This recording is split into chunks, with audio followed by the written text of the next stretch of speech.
I have the great pleasure and honor of welcoming our second speaker for this series, Bernadette Meehan, who is a former Rusk Fellow herself and a current member of the ISD Board of Advisors. She's also a colleague I greatly respect and a friend I value. So thank you, Bernadette, for joining us.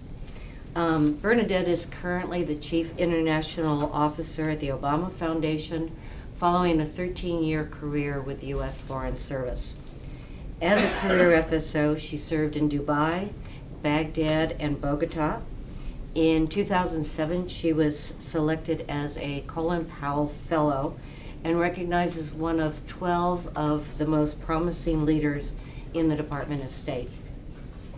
Later, she served as senior advisor at the National Security Council and was part of the teams that negotiated the normalization of our relationship with Cuba and also the historic agreement with Iran on nuclear weapons. Prior to her work as special assistant to President Obama as national security spokesperson, she was special assistant to Secretary of State Hillary Rodham Clinton. So Bernadette, you have had an amazing career. And again, thank you so much for coming this morning. It is my pleasure. Thank you for having me, and I echo thanks to Caroline for organizing this and arranging it. I think it's a really great idea, so thank you. So we're going to have a bit of a conversation on some of these topics, and then we're going to open it up to your questions and comments. This is for you, and so we really do want to hear from you on both what Bernadette has to say and any broader questions you might have. So, as I said, you've had an amazing career. It's still going strong. Yeah. It's not past tense. What got you interested in diplomacy as a career, and what were some of these early steps? Yeah. So it's funny whenever I hear someone sort of recite my biography, I think, wow, I'm really getting old. And it's only when I feel like I'm young, and then I look at students and I'm like, actually, I am kind of old because everyone here looks so young. But I like to think it's sort of a midway point, as you say, in the career. For me, entering the Foreign Service and getting involved in diplomacy was not really a linear progression. I graduated from Boston College. I had a degree in political science, which at the time we used to say is do you want fries with that degree? Because all the accounting majors had jobs and the business majors had jobs, and I was like, maybe I should have asked this question 4 years ago, but what is a political scientist? Like, does anyone know one? What am I going to do with this in the real world? So I ended up going to Wall Street, and this was in the time of sort of the Wall Street bubble. Worked at JP Morgan, Lehman Brothers, and I loved it, and it was challenging, and the money was good, and it was high-flying times in New York, but I never really felt passionate about it. I woke up every day, and I enjoyed it. I didn't think it was easy. I felt challenged. I loved the people I worked with, but I felt like I had a calling for contributing more to the greater good. And that's not to malign people who go into finance, but it is to say that I felt like there was more that I could be giving. I had always been interested in international affairs, and I wanted to sort of turn my focus that way, but I really had no idea how to do that. I explored jobs with the United Nations. Mm-hmm. I thought about joining the Peace Corps, sort of on the older side of Peace Corps volunteers. I looked at NGOs. I had never heard of the Foreign Service. I'm a little embarrassed to say. I traveled a lot as a child. I was well acquainted with embassies and consulates, but I'd never given any thought to who actually staffs them. Who are these people? Where did they find them? And the way that I came to find the Foreign Service is the Boston College Alumni Magazine did a cover story on Nicholas Burns, who at the time was the number 3 official at the State Department and the highest ranking Foreign Service officer. And it was all about his career. And when I was reading it, I said, he gets paid to learn languages and move to different countries every couple of years, and he gets to represent the United States. It was like the thunderbolt that they say you will have when you meet like your partner for life. For me, it was like the job thunderbolt. I was like, this is it. This is exactly what I have to do. So I took the Foreign Service exam. When I got in, I got my security clearance. I sold my apartment, quit my job, moved to DC, and I never looked back. So in some ways, I sort of fell into it. It took me a while to get there. When I joined, I was about 28 years old. So I had several years of experience already, and it was the natural fit, and I knew right away that that's where I was meant to be. Good. Yeah. Super. I think a lot of people kind of have this epiphany, this thunderbolt where you kind of go, oh, this is what I'm supposed to be doing. And I often am envious of people who come out of school and know exactly what they want to do. I'm always curious about the statistics of, if you look at those people 10 years later, are they actually doing what they felt was their passion at the time? But it definitely took me a while to figure out what my passion was. How do you see yourself in the foreign affairs community? How do you think others see you? And how do you think that what you bring in terms of diversity to foreign affairs, how did that shape what you did and how you were able to operate? It's always hard to discuss how you think others see you, right? It feels like a little bit of an exercise in narcissism or vanity. But I like to think that people see me as serious, committed, passionate, creative. I think in diplomacy, you need to be creative to come up with innovative solutions to really challenging problems. Patriotic. I think you have to have a love of country and a love of service and serving others to be successful in this field. We could do more of that and less of ego, I think, and we'd all be helped in the world of diplomacy. I think being a woman, when I think about this question, I have been very fortunate, and I know we'll talk about mentors and other situations a bit later in the conversation. I feel like I've been very fortunate not to have ever felt stymied or left behind as a woman within the U.S. government. Where I have found it to be challenging is in my work overseas, serving in the Middle East, serving in Latin America. At times can be a challenge as a woman. You are viewed differently. They depend on sort of different credentials. There were instances where I would have to have a senior male colleague sort of vouch for me or my bona fides to say, like, this woman actually is speaking on behalf of the ambassador or the secretary or the president. And that is a bit of an uncomfortable position to be in. It's 2018, 2019, and you think, do I really sort of need the chaperone or the big brother saying that, like, I can have a seat at the table here? Right.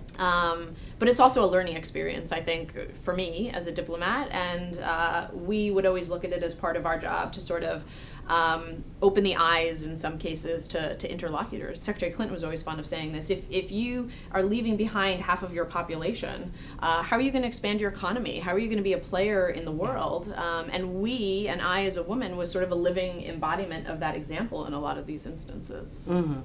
So the problem sometimes was just getting to the table. But once you kind of got to the table,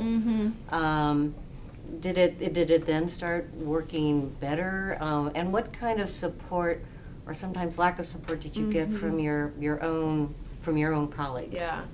I think getting to the table is definitely the most difficult part. It's sort of like getting into college, right? Like, you think to yourself, if only they would look at my application and admit me, I know I'm as good as anybody else that goes to Georgetown or Harvard or Boston College or wherever it is. I think a lot of times it's the same as getting to the table. And as a woman, and I still suffer from this a bit, you think to yourselves, or I think to myself still, do I belong here? I look around the table and I see men and women, and I just think, like, there's got to be another secret room somewhere behind this closed door where they're making, like, the real decisions, right? Like, this is like a kid's table, but, like, somewhere else is where it really happens. And after a while, you sit at that table and you realize, no, this is it. This is actually the table. But it takes time to develop that confidence in yourself. And I think, it's even more so as a woman, because a lot of times I'm the only woman in the room. When I was doing the Cuban negotiations, there were times where I was sitting across from a table full of men, and the only other woman in the room would be the translator. And that's a difficult position to be in. But I think if you have the brains and the ideas and the creativity and the confidence and the demeanor, that once you get to the table, people have no choice but to take you seriously. And I think one of the key aspects of that, as you alluded to, is having a network behind you, whether it's your boss or your colleagues at the table who reinforce that. So if you're sitting at the table and you're negotiating with another man, and the negotiating table keeps looking to him even after you've presented an idea, I would hope that the man I'm sitting with would be comfortable enough to say, well, it was Bernadette's idea, so I'm going to let her respond to that question, instead of just sort of continuing the dialogue.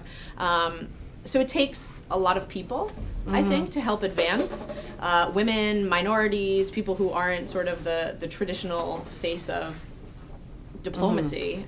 It's a group effort, I think, for sure. You mentioned mentors and champions. Who stands out in your career? I have been incredibly fortunate, and one of the best pieces of career advice I can ever give to younger people is seek out mentors, seek out people who will help you improve yourself and lift you up.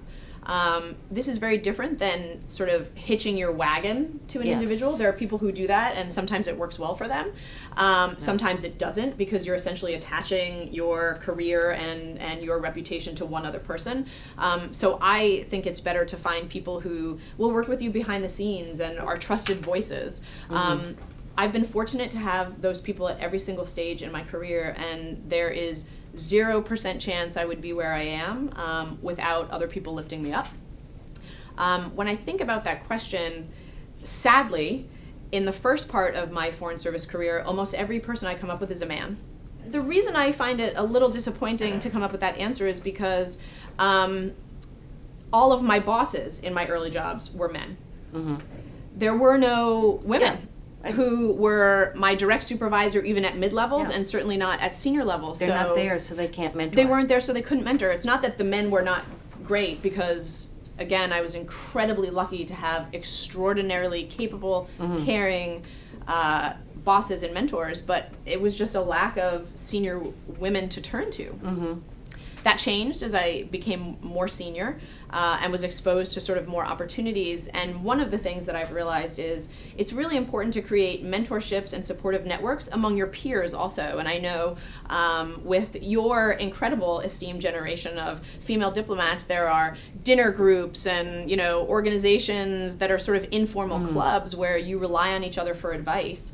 And mentors don't always have to be people in senior positions. You know, you can look to people who are your peers to say, how did you handle this situation? Or, I really need advice, what should I do? And I've had so many of those. Probably the most recent and impactful one for me was Ben Rhodes.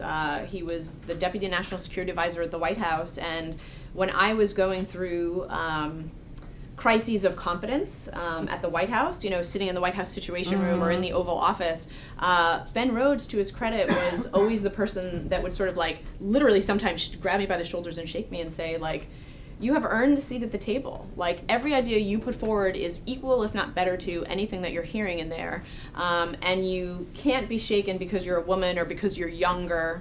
And the last thing I will say on this is, in my experience, the men who have been the greatest mentors to me would talk about how they were raised by strong women. Their mothers were very strong, grounding influences for them, and all of them, to a person, were married to strong women, independent women who had amazing careers of their own, amazing ideas of their own, who were not shrinking violets.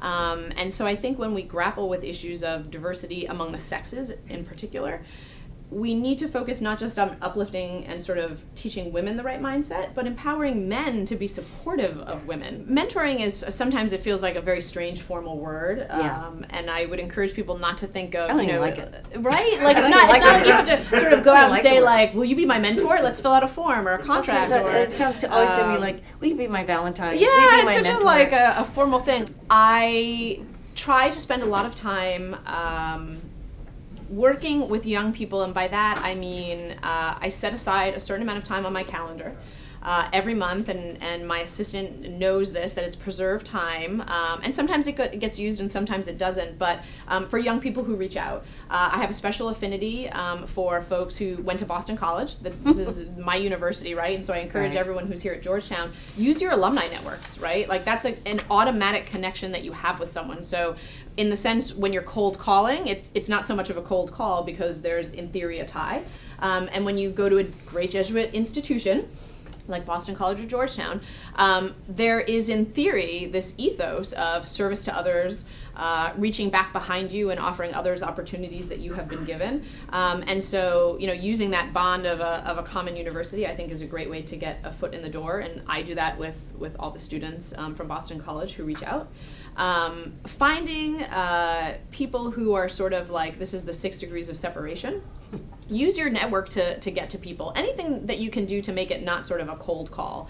So when I have friends who say to me, I have someone who's really interested, it's a young person in my office or that I know through another channel who's really interested in working in diplomacy or the foreign service, I almost never say no. Mm-hmm. So finding sort of the 6 degrees of separation, and I've made a commitment to do that myself. Doing events like this, mm-hmm. Saving enough time afterwards to be able to hopefully talk to people if there are questions you don't want to ask in person.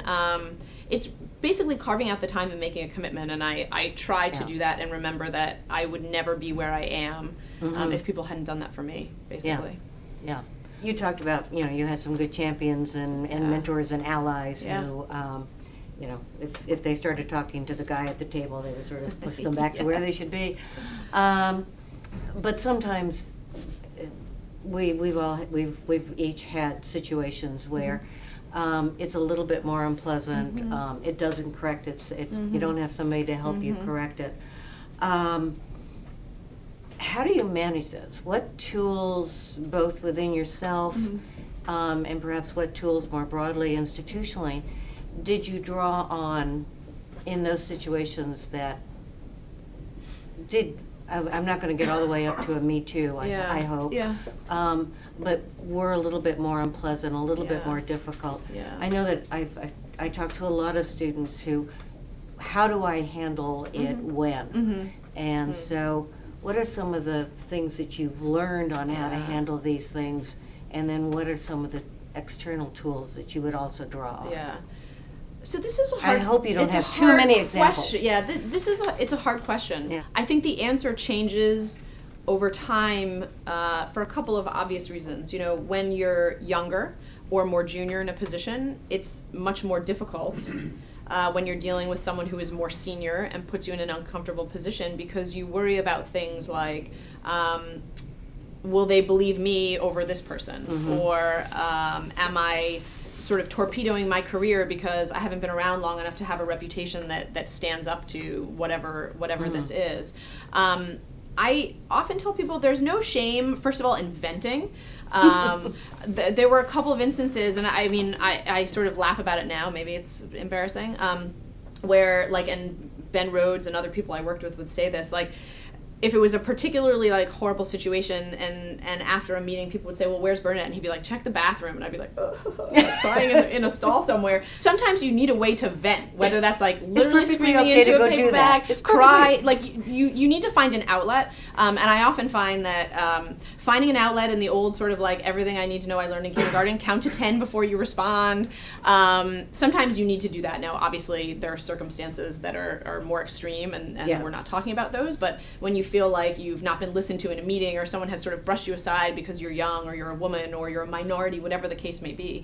And think thoughtfully about what the response is. I've had instances where I have then made follow-up appointments to talk to someone that I thought sort of did me wrong, to say, I think it's really important that you understand how you made me feel and why I think that this was inappropriate. And maybe that person will change and maybe they won't, but I felt better about being able to say it and call them out on it. This is a time when you reach into that network primarily of peers. Sometimes you don't want to go to someone senior and seem like you're tattling or you can't handle yourself, but you pull in that network of colleagues that you trust and you just say can you believe this BS that I just had to deal with? And it's it's a stress relief. People have really great suggestions. You often find that people have similar stories, so you feel less alone, which can be a really empowering thing. So there are all sorts of ways to handle it. Sometimes the unfortunate reality is, especially in the field of diplomacy, sometimes you have to swallow it. And you recognize that we are in a profession that requires discretion. And that sometimes there are things in the old days you'd say, like, I really wish I could run to Al Kamen and tell him about what happened. Yeah. So it would show up in this news column anonymously, and then you're like, but I won't. No, yeah. I will talk to my friends instead. Yeah, that's where you sleep on it overnight. Exactly, count to 10. Count to 10. Don't hit send if it's an email. Exactly. That is another great piece of advice. Never handle these issues over email. Or Twitter. Definitely not over Twitter. There is nothing that substitutes for either a face-to-face conversation or on the phone. Email can be tone can be misconstrued. It just is a bad medium to handle situations like this. So that's one I would absolutely stay away from. Find your own rhythm and your own way of doing things, but that is one that will never work. Never works. Or end well. So. And if you are able to resolve this situation, that email lives forever. The email lives forever, especially at the White House with the Presidential Records Act. Right. So you want a historian 75 years from now saying your problem. Yeah. Can I actually offer one more anecdote? There was a great Washington Post story about this that I encourage everyone to look up. But in the White House, when some of the senior women felt that they weren't being taken seriously by male colleagues, or that there was this unconscious bias of you would present an idea, and all these men who would say they're a champion of women's, right? They would sort of brush over it, or a man would repeat the idea, and they'd be like, Steve, that's great. And you're like, excuse me. Oh my God, I literally just said that right before Steve did. And so there was this strategy that several of the senior women devised, and they called it the amplification strategy. Mm-hmm. And if a woman said something, another woman would automatically jump in, sort of reiterate it, and give credit and be like, Barbara, that's a really great idea, and I want to like reemphasize and sort of draw that out, so that when a man said the same thing, they couldn't take credit for the idea, or it couldn't sort of like all of a sudden the men would have this side conversation about it. And these are women at like the general counsel level, the national security advisor level, the deputy national security advisor level. So it's not cabinet members that goes away. You deal with it throughout every stage of your career. But it's a really interesting article, so I encourage folks to look it up. What kind of preparation or steps do you think our students and their friends can start taking to kind of prepare themselves for some of the cold realities of working almost anywhere, but we'll just leave it to the foreign policy world? I would probably take a guess that like you have enough experience dealing with this in your own situations, and so it won't be necessarily a new experience when you sort of move out beyond a university setting. The thing that's difficult about these issues is to make deep, impactful, really resonating change. It's a cradle to grave type of change, right? It's generational before you really see changes in attitudes. You can make great progress, incremental progress, and that's really important. But it's not something that changes overnight. No. So I would say, it's figuring out who your mentors are early on, informally, and carrying them with you. It's figuring out who that network of supportive men or women or others in the LGBT community or the minority community, whatever you identify, is sort of where you feel like you have a difficulty. And for men, it's finding a group of other like-minded men, right, who say, I'm committed to being part of a change in the ecosystem, that this isn't a threat to sort of how I succeed in life. And starting that from this age, it's not like a flip the switch as soon as you're in a professional setting. I think it's something that we need to change the mindset from the time we're young. What are some of the positive changes you've seen in the course of your career? Yeah. So there are things like the Wrangle program, the Pickering program. There's a similar fellowship program at USAID where there have been champions within the State Department and on the Hill. The Payne program, thank you. To specifically recruit and bring in folks who don't necessarily have access to these opportunities in a way that others do. In the Obama administration in October 2016, we issued a presidential memorandum that was the result of over a year of really intensive reflective work across the entire national security apparatus. And this memorandum laid out a series of steps that was designed to strengthen sort of diversity and inclusion using this whole of ecosystem approach. So how do we recruit, but more importantly, how do we retain and promote people? Because one of the things you find when you're looking at diversity across all metrics is it tends to wane at the more senior levels. Yeah. You can bring people in, but if you're not creating a supportive environment that allows them to thrive, they're not going to stay. Yeah. I'd like to hear from you, your questions, your comments, your observations. This is a wonderful, fantastic resource, yeah. So please. And it could be about anything. About anything. Pretty open. You know, Cuba, Iran. Yeah. John, wait a minute. I'm going to let a student go first, if I might. Hi, my name is Julian. I'm a certificate candidate at the Institute.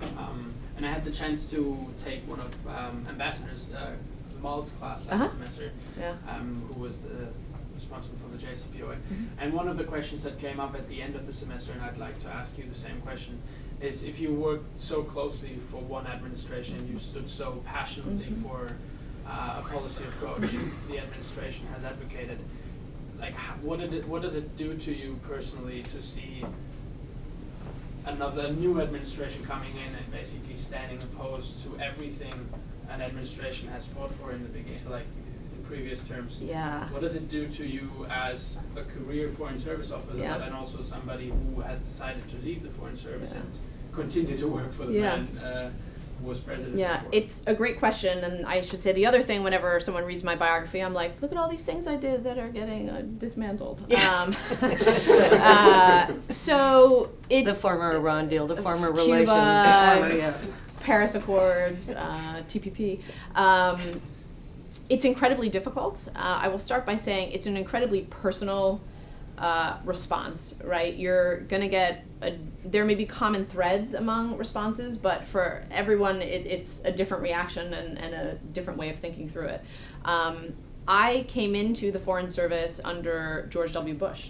I volunteered to go to Iraq, even though it was a war I vehemently disagreed with as a policy.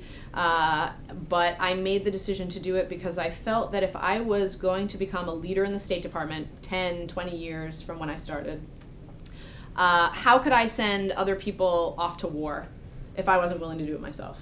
How could I tell people who come after me, you serve the president, no matter who the president is. You take an oath to the Constitution. Your job is to represent America and implement policies. It's not your job to sort of decide, pick and choose who you're going to serve or what policies you're going to implement. How could I do that if I wasn't willing to stand up and be a role model and say that I've done that myself and I know how difficult it is?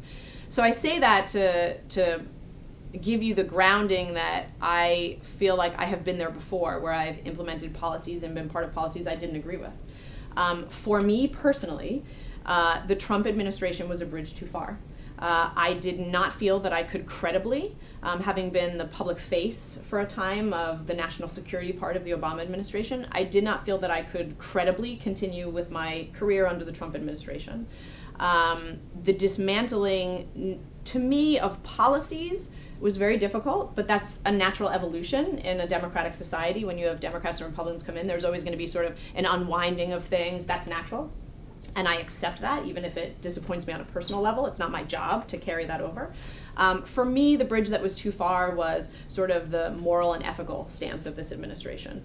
The idea that you would ban people from coming to this country because of the color of their skin or their religion or their country of origin. The idea that members of the LGBT community don't have the same rights that I have. Those were things that I could not be a part of in any way. So I made the decision to resign. I completely respect all of my colleagues who have decided to stay because there are so many factors that go into a decision like this. As I said, I had a very public-facing role, so it was a credibility issue for me in part. Who would believe me if I went out and started talking about why the Iran deal was really bad and why we need to get rid of it? I mean, you'd think I was crazy. So I couldn't do it. There is a theory of the case among many of my friends who have stayed in, that you need people fighting the good fight on the inside. And this is not the deep state or fighting against the administration, but it's trying to say, when political appointees come in that you don't necessarily agree with, that you try to educate them. You show them the other side. You explain to them why you thought these policies were important or why our values are important. And you don't sabotage them. You implement, whatever their ultimate decision is. But it's important to have institutional memory and a civil service backbone for the good of the country. Because the country would not be as strong if everybody with knowledge left on political whims. You have political appointees who do that, and they serve a purpose and a value, but you need a very strong civil service backbone. And so I give a lot of credit to colleagues who have stayed and are working through that, because I know for a lot of them it is difficult. I think it's an unprecedented time. I also think in all things, as I said, you have progress and you have steps back, and you have progress and you have steps back. Do I think it's unfortunate that some of the measures that are being rolled back, in particular the Paris Climate Accords, where there are very real implications that may take a generation to sort of recoup the backslide? Yes, I do, but we can get there again. And so I don't think it's a situation where all is lost, abandon all hope, the ship has gone down. And I think people just need to determine for themselves how they can best advance the causes that they believe in, and some can do it within the system, and some, like me, choose to do it outside the system. So it's a very personal choice, and it's a difficult situation, to be sure, but there's a way to figure out what your path is, and to be productive, you just have to figure out what it is. A quick question. My previous job at the State Department before I retired was involved in a lot of personnel decisions. Mm-hmm. You mentioned unconscious bias. Mm-hmm. And I did hundreds of these 360s where you get comments from people about their colleagues. Yeah. And I have to say, especially on gender issues, and race and other things you see unconscious bias in certain ways, but in gender, it's a huge problem in terms of people's assessment of people's skills. And frankly, even women do it to other women all the time. And when a man's leadership is a woman's aggressiveness, and there's 1,000 examples. Absolutely. Yeah. And so would you just talk a bit about the unconscious, because all of us make comments and are asked to comment on women and other people about things during the course of our lives, in the foreign service and otherwise. What's your experience with unconscious bias? I think it's a huge problem. Yeah, it's a great question. The Foreign Service is an institution where until the 1970s something, I don't know the exact date, when a woman got married, she had to leave. It was like, thanks 73. Thanks for your career, but now you have a new job, and so you had to resign your commission. It is also the institution where male Foreign Service officers were, until a certain point of time.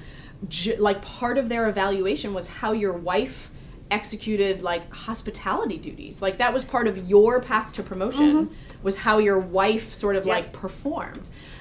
So there's a lot of, and it was assumed to be a wife. It was assumed to be a wife. Because of course she'd be married and she would stay home with kids.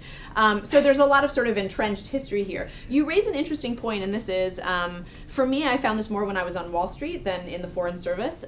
But when I was on Wall Street, I found that some of the most brutal thumpings and drummings that I took were from other women. Other women saw other women in the room as a threat. Look, there's only space for a couple of women who are going to sort of move up in this organization, and you're a direct threat. And I would be like, man, but shouldn't women be supporting women? And that just was not the mindset. I haven't felt the same way about the Foreign Service. I think it has overall been a much more sort of women lifting each other up. But I think you're exactly right. I have constantly had people sort of call me out for wow, well, that's kind of a bitchy attitude. And it's I'm sorry, because Bob said the same thing. And with Bob, it was he's a killer in these negotiations. He's really going to close the deal. But I'm a bitch? Yeah. How exactly does that work? I had people suggest, when I was tapped to do the Cuba back channel, well, it's going to be really hard because it's a machismo society, and they're going to expect that you can drink a lot. And I was like, first of all, I am Irish, so why do you think I can't drink a lot? Number one. And number two, I can hold my own. I had an advance that I really wanted to do for Secretary Clinton in Papua New Guinea. And I was told that I couldn't do it because there were problems with sexual assaults against women. And I just I wouldn't be safe. And I said, well, I appreciate the information and I appreciate that people are looking out for my safety. But shouldn't I, once I have all the information, be able to make that decision about whether I feel comfortable going to that place or not? I don't understand why the decision is being taken away from me. I've had instances where I've been on congressional delegation duty, CODELs as we call them, where even though it was my turn in the rotation, I was told, well, it's this congressman is probably, he's more into sort of the bro culture, so it's probably better if we have a man lead this, this congressional delegation from the embassy. And I was like, what? Excuse me? First of all, I know way more about baseball than this guy that you're trying to put in there, or basketball. If that's the bro culture, it's going to be worse with him. So I constantly felt like there were instances where, and it would come with an apology often. It would be like, look, I know that you'd be great at doing this, but other people think that, we should have a man do this. Or it was always sort of a shifting. It's always other people. Yeah, responsibility. The amorphous sort of those other people think it would be better to have a man or it would be better to do this. But I think the key is, in a lot of instances, it's unconscious, right? People, you would talk to those same people and they'd be appalled if you were to suggest that they were favoring a man over a woman. And I think it's deep-rooted, and I think this is something that, again, it's not this flip switch where you can go to a class for an hour and learn about unconscious bias and be like, okay, I'm going to change my whole mindset. It's something that really needs to start at a very young age, in the home, in the classroom, in grammar school. We can't expect that you can just make this shift on a dime. And it is still very real and very out there, even among men, I would say, who consider themselves champions of women, for sure. I've heard the same thing on evaluation reports, that no man is ever criticized for being too assertive and no woman is ever criticized for being too passive. Yeah, it's true. But yeah, it's better. It's better, and It's that's better. what I'm saying. There's lots not of good. there has It's been not lots of better. progress, and we talk about it, which is really important. Yeah, that's excellent. But again, these are sort of deep rooted cultural changes Yeah. that will take time to shift. But I think that's a really important point, is that people are aware of it, they talk about it. Yeah. Whereas before, we didn't even have the words to describe Yeah, this. that's right. We didn't even have the words. So, not Yeah. there, but Making not where we progress. were. Yeah. Other questions or comments, please? Yes, ma'am. Hi, I'm Becky. I'm a sophomore, actually, undergraduate Becky. in School of Foreign Cool. Service. I just had a question. Did you ever question whether the Foreign Service was right for you, and how did you kind of reaffirm your commitment to this career you've chosen? That's a great question. I did at several points. One was when I was serving in Baghdad, and I just thought, if I'm so opposed to this, how can I be a part of an apparatus that's implementing it and making it happen? But it sort of reaffirmed for me, and I had to reaffirm for myself that this is about serving the country, not, it's not about a particular president or a particular policy. And I feel like I have a valuable role to play, and there's a lot I can contribute to that mission. And I was fine with that. Hi, I'm a student in MSFS. Hello. I was wondering, And works with the Institute, please. Oh, great. Give us Good. I was We'll wondering take if credit there for were any insights you had on your work at the State Department, given your private sector experience, that perhaps those who only know state or have only worked in the government sector may not have had, or Yeah, that's another great question. I get this question a lot. I feel that I have benefited, and I felt like when I went into the Foreign Service, I benefited. I don't know that it was necessarily from private sector experience, but certainly from having some work experience. I felt like it prepared me in a way that I wouldn't have been prepared coming right out of school. I think I had a lot of skills that sort of enabled me to hit the ground running in a way that I don't think I would have been coming right out of college. That may just be my own maturity and where I was out of school. I think generally over the course of a career, it's really great if people move in and out of different sectors. Not so much our parents' generation, but our grandparents, certainly it was, you worked for a company for 50 years, right? You stayed at one company, you got the watch, at 50-year retirement party, and that was it. I think there's a great benefit to sort of being fluid.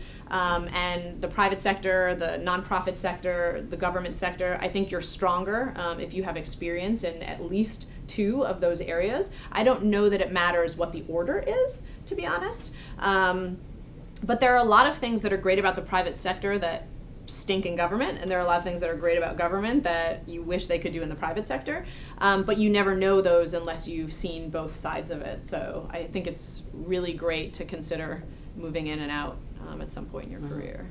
And actually, for those of you who are seriously thinking about going into the career, one of the ways that you can actually do that is things like the Rusk Fellows actually come to ISD, but there are ways that you can do excursion tours with other agencies or out in the private sector. So you don't necessarily have to, abandon one career to try the other one. Absolutely. Which may be a little bit of a crapshoot. So there are ways that you can do it either from the private sector coming into the government temporarily or the government going into the private sector temporarily.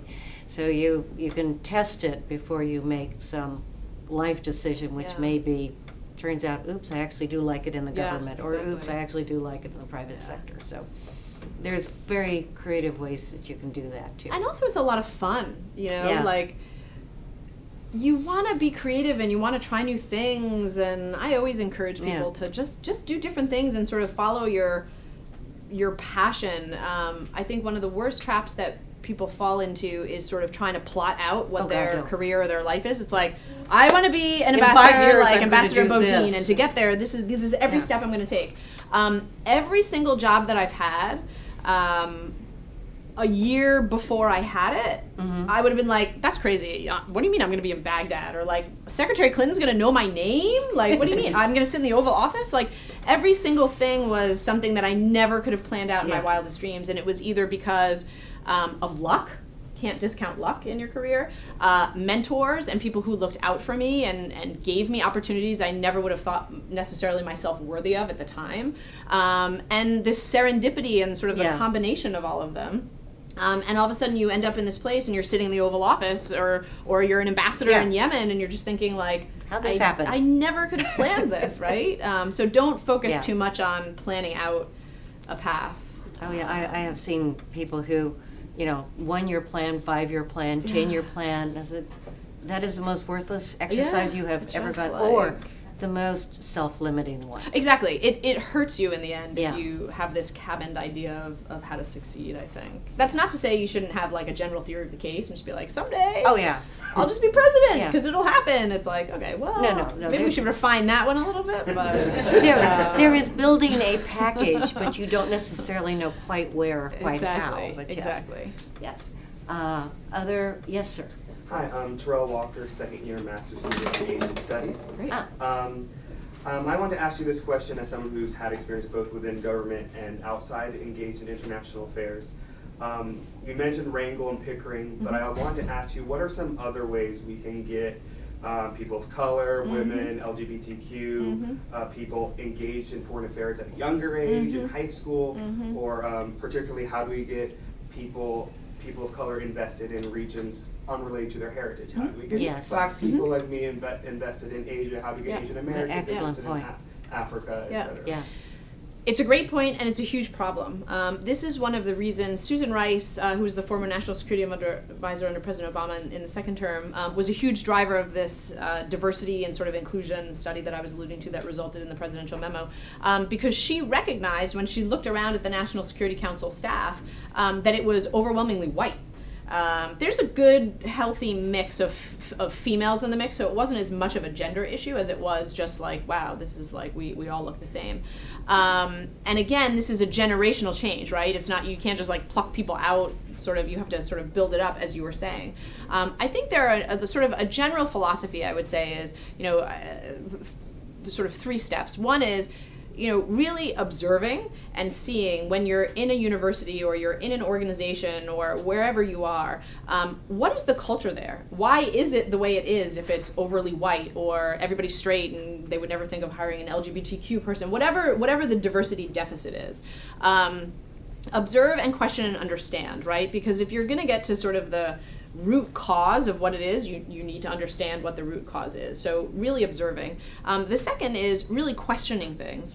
As we were talking about earlier, unconscious bias, a lot of people are sort of blind to it, right? Until someone points out to them that there is a diversity or an inclusion problem, they're not aware of it. It's not that people are racist or people, it's just they're going about their business and they have their things to do, and it's sort of like, you're focused on what your task is, and until someone really probes and says like, actually we may have a cultural or an institutional issue here, how do we solve it, you're just kind of in your own world when it comes to those issues. It's not a mindset I think we focus on enough. And that's asking questions like, where do we recruit at this organization? There's all these great people that come in every year, but like, where are we recruiting? And if the answer is sort of like overwhelmingly, white institutions, it's things like, have we looked at historically black colleges and universities? Have we looked at community colleges? Have we looked at technical schools, depending on sort of what you're talking about? Do we do work outside of Manhattan in other boroughs? What about the Bronx? What about Queens? What about Brooklyn? What about Staten Island? Whatever the case may be. Asking for metrics. How many people in the diverse class that you're interested in come in every year? And going back to what we were saying before, what is their trajectory? What's the retention rate? And sort of identifying if we're doing a good job at recruiting, but all of a sudden at the senior ranks, it's all white, straight people again. Where are they falling off, and why are they falling off? And then the third thing I would say is looking for role models and finding people who have either been trailblazers in this area consciously or unconsciously, and talking to them and saying like, if you were one of the few people of color in this organization, like, how did you do it? What made you stay, and how can we do better? How can we institutionalize this? So looking for examples and people who mirror that value set. I think that in the government there is an effort underway, or there has been an effort underway to address that. I think in the private sector there's a realization that we need to do better, but I think we're not quite at the full capacity that we need to be at. Data is an incredibly strong driver to make your case, right? It's this same statistic that, as I said, Secretary Clinton uses. If you go to different countries and you say, if you don't allow women to really be a force in the workplace, you're leaving half of your population out of the economic market. How are you going to improve your economy? How are you going to improve your GDP? How are you going to expand these sectors if you're leaving half of your brainpower on the table? If you look at the US, I think the statistic is something like more than half of children in the US under the age of 5 are diverse, are non-white. So from even if it's a purely business standpoint, right, and you're putting it in like economic driver numbers, if you leave more than half of your population sort of like as an afterthought. Well, if you take that number and then you cut it in half again by gender. Right. How are you going to succeed? If you look at statistics like women and minorities are now, I think, getting more college degrees and advanced degrees. Are you just going to sort of leave them aside? People are data driven, right? They want to know selfishly sometimes what's in it for them. Not everyone is altruistic. So I think it's finding people who want to do better because it's the right thing to do, but also finding arguments to convince people who maybe don't feel that way that it's the right thing to do for the bottom line or for the power of the economy or the success of the business. Find what will speak to people to convince them. But as I said, I think all of this needs to begin at a really early age. There are steps we can take, at advanced stages, but we need to sort of change the mindset, I think, in this country. I think the retention issue is, there used to be a very strong push on recruitment, because that was kind of if you want, the first gate of changing mindsets as to who belongs in, who can come in, who can do it. And I think that there's an understanding on what we need to do on recruitment. Whether or not we're always successful, there's a lot of factors, and that still needs to be looked at and understood. The real question, I think, is more on the retention now. And some of this goes back to just the demographics of graduate schools as well. Without going into when I went to graduate school, there were 9 women at the graduate school. 9. I've had more than that many women in a classroom. The question is, and the rest of the diversity of that school, you can well imagine, simply didn't exist. Schools are very different now. the people who are interested in international affairs, who see themselves in graduate school, see themselves going into careers. That has changed dramatically, just looking in this room. So it's how do you recruit what is already starting to be a change? But more importantly, when they come in, what is the retention issue? Because I think that's where we are as sort of the inflection point, is not recruiting, but retaining. Yeah. The last thing I would say on that is when we talk about, or when I talk about role models, part of the responsibility is not just to seek role models, but to uplift and amplify and make visible role models, right? There are programs that I think state does well, diplomat in residence programs, where you look for community college in New York, for example, I believe hosts a diplomat in residence. In underserved or underrepresented areas, sending out a representative from the State Department to say, like, this community matters to us, and we are actively trying to create role models to say, you're part of our community, you're part of our family, we want you to be a part of what we're doing. So things like that where, you know, it's not just sort of saying to people like, good luck, go out in the world and like find, you know, a role model. It's building up role models and making them readily available. Yeah. There used to be a program at State, and I don't know if they do it anymore, called the Hometown Diplomat Program, where you would sort of get a stipend, but you would volunteer to go back to your home community and talk to high schools, talk to grammar schools to say, like, I'm a foreign service officer. What does that mean? What is my role in the world? If you can get diverse foreign service officers to go back into their communities and talk to grammar schools, talk to, you know, the local community, the Knights of Columbus, whatever it is, to say, like, I am the face of an American diplomat and the State Department, there's someone in that audience who says, I never thought that was an option available to me, because I never see people that look like me. And sometimes, you know, you mentioned the Knights of Columbus or somebody like that. Obviously, we're probably not going to be recruiting from the people sitting in that, but they have daughters. Yeah. They have sons. They have nieces. They have nephews.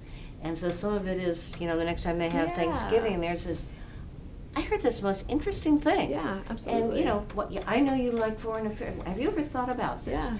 So you sometimes it's sending out ripples. Yeah, So, exactly. yeah. And it's the responsibility of those of us who are in those positions now to help amplify those role models, to send them out into the communities, I think. Any other questions or comments? Yes, sir. Hi, my name is Miguel. I'm a second year in the MSFS program. Thank you so much for being here. Yeah. I'd be curious to hear a little bit more about the work that you're doing now with the Obama Foundation. I'm personally interested in the evolution and the future of diplomacy, and so I'm, especially as conducted by non-governmental actors, and so I'm curious kind of what sorts of entities and actors you engage with, and how the work of the foundation, particularly its international component, complements the work of U.S. governmental agencies and other actors. That's a great question. So the foundation, I should start by saying, is a 501c3. So we are a charitable organization, which means we're nonpartisan, non-political. So we don't champion or advocate for specific laws or candidates. It's not a political entity or organization.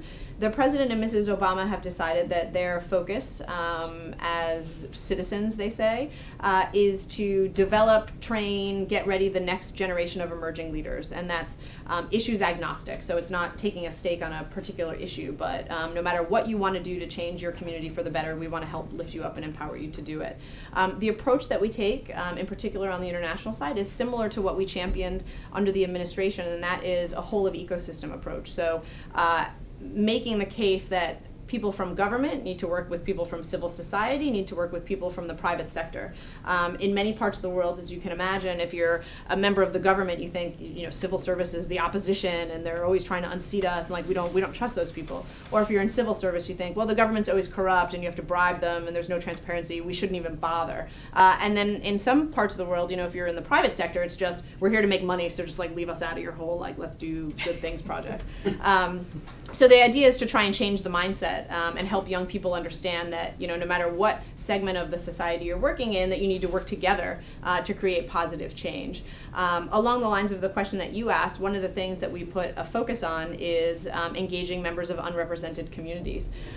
So around the world, this is members of LGBTQ LGBTQ communities who may be sort of ostracized or not recognized as having value in their country of origin, people with disabilities who, you know, don't have the same opportunities that we have here in the United States, people of color, depending on what the country is that we're operating in many parts of the world, women who don't have a voice. And it's reaching beyond sort of capital cities into refugee camps, into agricultural areas and rural areas to say you may not ever have had access to opportunities like this before. You know, you are a welcome member of this community that we're creating. Hi. Hi. Welcome. Any final questions or comments to wrap it up? Yes, okay. So I just have a question, kind of along the general theme of this discussion, about mental health in the Foreign Service. It's obviously We're all nuts. We would never do it otherwise. Right. To what extent is it still stigmatized, and how has that been changing over time, or is it changing over time? And I guess what do you recommend for continuing to improve the conversation around mental health? Yeah. So I think, like all things, there has been progress, but I think probably not enough deep-rooted institutional impactful change. I think in all facets of society, there is always sort of a stigma when you're talking about issues of mental health, no matter how they're defined. Historically, in the Foreign Service, you always hear sort of these stories of, well, people tend to drink a lot, they're in really stressful situations, the divorce rate, you know, sometimes, depending on the year, tends to be higher than in other sort of services or professions. I don't have those metrics, so can't really And I think a lot of speak those to them I think a now. lot of those stories were Way back in the day. a lot of the divorce stories were during the time when, as soon as women were able to go out and work, Yeah. there was a huge boom in divorces in the 70s. own It's sort of careers. a pent-up demand. Yeah. I think now it's probably no different than most Other fields. other professions. There's been a recognition that caring for people's mental health is as important as caring for your physical health, and I think that's a really important first step. So it's not the stigma of like, well, if you're like normal, you're normal, and who needs to think about that?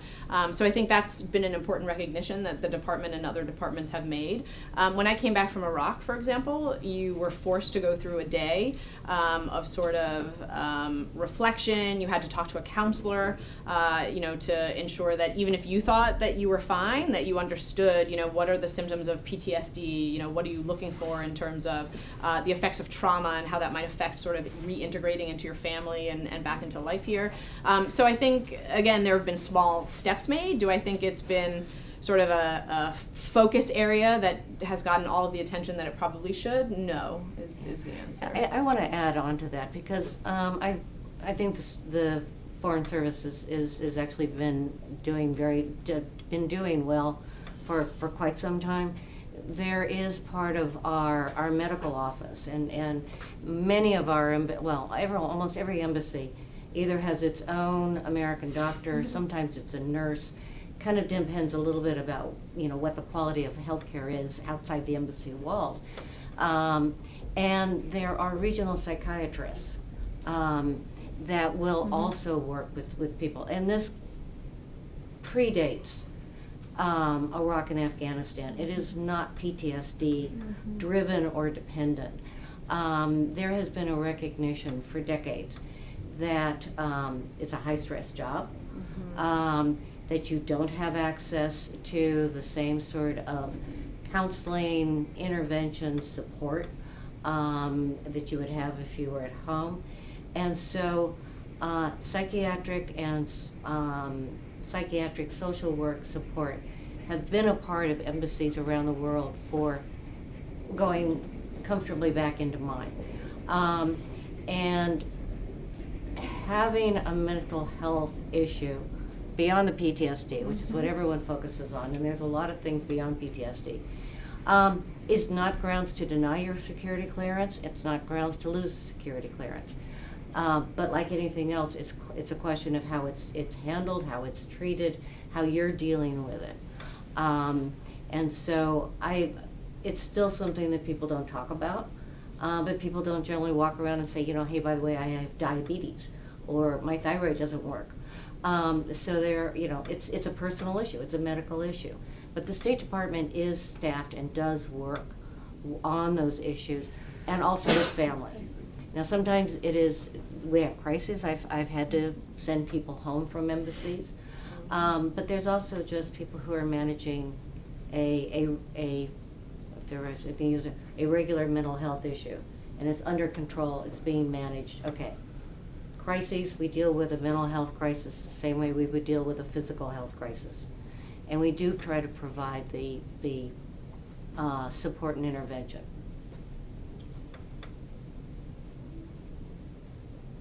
We've exhausted the questions. I think we did. Although as soon as we end this, of course, everyone is going to come rushing up with their own little side question. And also, if you want to talk about some of these issues more after Bernadette is gone, I do strongly encourage you to reach out to the Institute. We have 8, I lose count sometime, about 8 State Department fellows and associates with us each year. Caroline is one of the Rusk Fellows. John Heffern, who asked a question earlier, is another one. And they would be delighted to sit down and talk with you about either the process of getting in, what it means as a career, or any of these questions that you might want to have a one-on-one. So just reach out to us, and we'd be delighted to work with you. Super. Thank you for coming. Good questions, too. Great questions. Thanks. Thank you all for coming. Yeah. Thank you, great. Bernadette. Yeah, my pleasure.